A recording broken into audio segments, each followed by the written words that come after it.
Generic medicine जो हम कहते हैं, अभी ये किसी का शब्द है, इसको हिंदी में कैसे समझाएं? मैं आपको बहुत सरल भाषा में बताता हूँ। तो ये जेनेरिक नाम जो दवा का जो मूल सॉल्ट है, जो इसके अंदर जो दवा है, उसका नाम है, केमिकल नाम, उसका केमिकल नाम है। अब जैसे और उदाहरण अगर सरल करके बताएं इसको, तो जैसे ये लड़की दुबली पतली सी नजर आती है, तो मैं अगर डॉक्टर हूं तो मैं इसको ये कहूं, एक गिलास दूध सुबह, एक गिलास शाम को पिया कर। पर चिकित्सा के व्यवसाय में दुर्भाग्य से हमारे देश में ऐसा नहीं हो रहा। हम ये नहीं कहते कि आप भैंस का दूध लेके आइए, हम कहते हैं कि वो रामू की भैंस का दूध लेके आना। यही ब्रांडिंग है। ये जब उसकी दुकान पे जाती है, वो कहता है 500 रुपए लीटर है, लेना है कि नहीं लेना। तो जो 30 रुपए की चीज है वो 500 रुपए में मिलती है। तो अगर मैं डायबिटीज की दवा ले रहा हूं और अगर मैं ब्रांडेड दवा लेता हूं तो मुझे कितने की पड़ेगी? जैसे एक 117 रुपए में भी है, 117 रुपए में मिलती है। अब और अगर वही चीज हम उसके जेनेरिक मेडिसिन के नाम से लें तो वो कितने की बनती है? वो मात्र 1 रुपए 95 पैसे में 10 गोली मिलती है।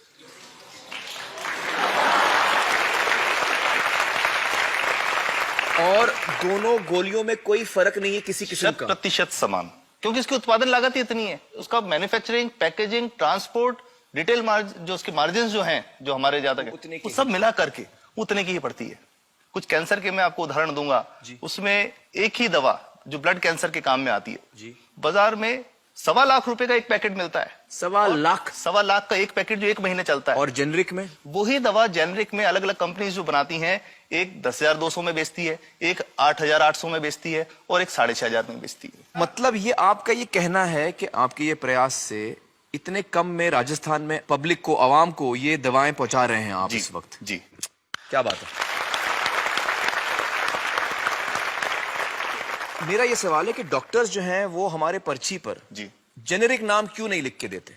क्यों लिखते हैं वो ब्रांडेड? जाने नहीं देंगे बाहर फिर? नहीं, सब जाने देंगे। जब एक नया मेडिकल प्रैक्टिशनर जब प्रैक्टिस शुरू करता है, तो उसके पास जो कंपनी के जो मेडिकल रिप्रेजेंटेटिव्स होते हैं, सेल्स बढ़ाने का उनका काम होता है, मार्केटिंग प्रिंसिपल के हिसाब से सेल्स एजेंट होते हैं बेसिकली। फिर वो कहते हैं साहब आप हमारी जो दवा है यही लिखना, ये बहुत बेहतर दवा है, इससे मरीज ठीक होगा। और उनको, डॉक्टर्स को लिखने के लिए उनको प्रेशराइज किया जाता है, उनको टेम्प्ट किया जाता है। तो ये इसमें बहुत बड़ा कारण है जो दवा की कीमत को उसकी वास्तविक कीमत से 5-10 गुना, 20 गुना तक बढ़ा देता है। एक बहुत बड़ा कारण है, क्योंकि हमारे पास जब हम टेंडर करते हैं तो बहुत सारे कंपनी वाले आते हैं, जो भारत की जो सबसे बेहतर कंपनियां, जिसके भी नाम, वो रेपुटेड कंपनियां जिनके नाम आप ले सकते हैं, वो सभी हमें वो उसको जो 70 रुपए की है उसको 2 रुपए में, 5 रुपए में दे रही है। 30 रुपए की दवा 2 रुपए में दे रही है। इतना ज्यादा फर्क।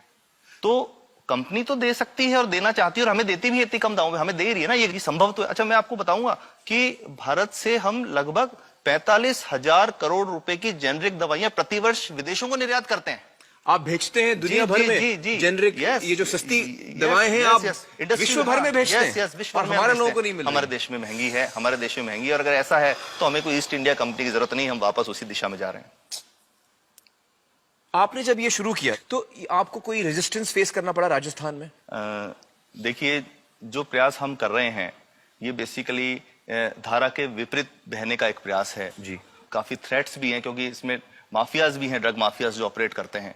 और हम हमेशा ये बात कहते हैं कि हम 100 साल से भी पुरानी शोषण की व्यवस्था को बदलना चाहते हैं, पर हमने हमेशा डॉक्टर्स को दोषी नहीं माना। सारे डॉक्टर्स बुरे नहीं है। 50-60% तो जेन्युइनली वो चाहेंगे कि गरीबों को कम कीमत पे दवा मिल जाए, वो चाहेंगे। और आज भी ऐसे डॉक्टर्स हैं जो अपने घर से सैंपल्स ला करके अपने जेब से पैसे निकाल के मरीज का इलाज कराते हैं। ऐसे डॉक्टर्स आज भी हैं। बिल्कुल सही। तो